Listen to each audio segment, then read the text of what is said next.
When the Beatles played at the Indiana State Fair on September 3rd, 1964, they stayed at the Indianapolis Motor Speedway Motel because at that time that was the neatest, newest hotel, believe it or not. And John Lennon wasn't feeling well, and so Dr. Henry Bach, who was the chief medical guy at the Speedway, lived on 15th Street, but they call him, and so he went to the motel and gave John Lennon a shot with a hypodermic needle. And the next day, his daughter took it to school, to Speedway schools, and was showing everybody the needle that had given John Lennon a shot. Ringo got hungry at 2 o'clock in the morning, and was asking a state trooper who was kind of, had a detail of troopers that were keeping everybody away from the motel. And he goes, "Where can I get something to eat?" And the trooper goes, "Get in the car."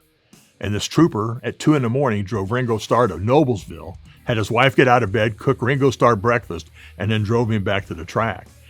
There's pictures of them doing things around the golf course and messing around. But when they went to go to the track, they came out of the Speedway onto 16th Street, turned right, came down to Georgetown Road, and drove right past the American Legion where I work now. Well, word had gotten out they were doing that. Well, I grew up at 30th and Georgetown. And word had gotten out that the Beatles were going to be coming down Georgetown Road. So the streets were lined like it was a parade with people. This on the west side. And all of a sudden, here comes this motorcade and these limos. And I look, and there's Ringo Starr I saw Ringo Starr as they went past.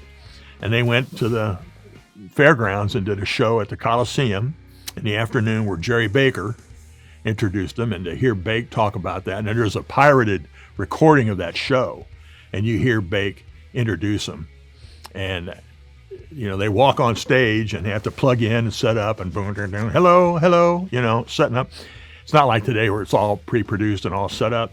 And then that night, they did a show at the grandstand, and Bouncing Bill Baker from WIBC was the host. So, but they drove right down Georgetown Road right by the track because that was the neatest, newest motel in Indianapolis, and having the Beatles there.